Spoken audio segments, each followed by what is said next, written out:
ফেচবুকৰ বাবে দুটাকৈ হত্যাকাণ্ড।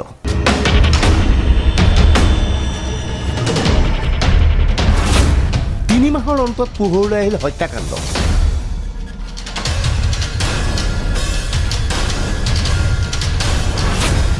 ফেচবুকৰ জৰিয়তে প্ৰেমত পৰিল হুজাই যুৱক। প্ৰেমিকা এগৰাকী বিবাহিতা মহিলা। মহিলাৰ স্বামীয়ে প্ৰেমৰ পুতক তুলিলে হত্যাৰে।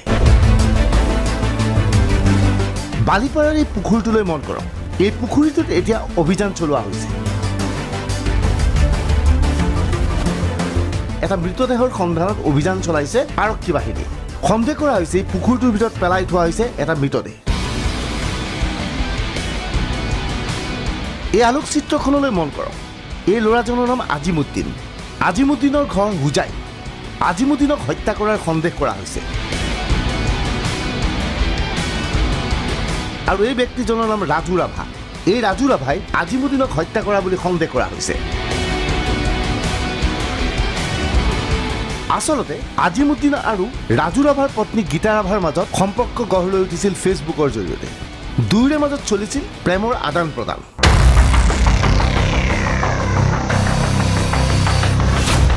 গীতাই নিজকে যুৱতী বুলি পৰিচয় দিছিল। বিবাহিতা বুলি জনা নাছিল প্ৰেমিক আজিমুদ্দিনে।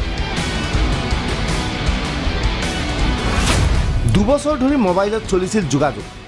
তোৰ মানে এনেকুৱা মানে দুটা বাইক ককাই দুটা আছে। সি মানে তাৰ বোৱাৰী বুলি কোৱা নাই, সি ছোৱালী বুলিয়ে কৈছে, মানে তাক ভাল পায় বুলি। প্ৰায় চিৰিয়াল ৰিপৰ্টৰ পৰা প্ৰায় 2 বছৰ ধৰি সি ফোনত কথা পাতি আছে। নৱেম্বৰ মাহৰ 2 তাৰিখে আহিছে আৰু 5 তাৰিখে মানে ফোনৰ কল ৰেকৰ্ডৰ পৰা জানিব পাৰিছোঁ যেন মাতিছে। আৰু 7 নৱেম্বৰত আত্মহত্যা কৰিছিল গীতাই।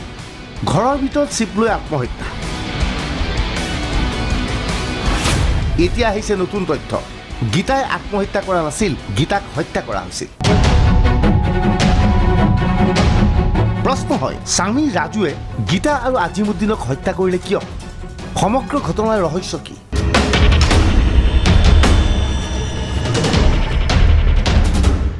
এই সমস্ত ঘটনাৰ ব্যাখ্যা আগবঢ়াইছে ৰাজুৱে পত্নী গীতাৰ সৈতে আজিমুদ্দিনক বেয়া অৱস্থাত ঘৰৰ ভিতৰত উদ্ধাৰ কৰিছিল।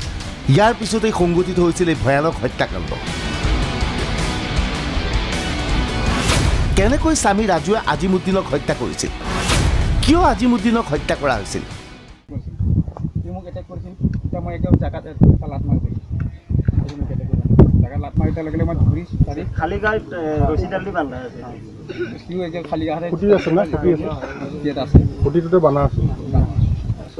মোক মাৰিব আহোঁতে যেতিয়া মই মানে তাক লাট এটা মাৰি দিওঁ জেগাত, কাপোৰ চাপোৰ একো নাই। মাৰি দিয়াৰ পিছত মই ধৰি আকৌ চুচৰাই আনি বাহিৰত মাৰি লাঠি দি এটা মাৰি দিলে মাৰি দিলোঁ। কি দেখিছিল ৰাজুৱে?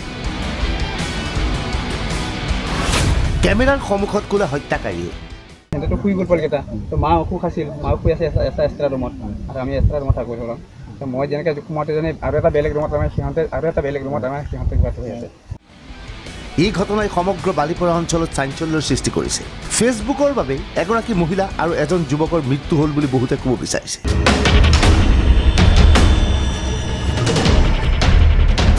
বালিপৰাৰ পৰা ঋতুপৰ্ণ চক্ৰৱৰ্তী, DY365।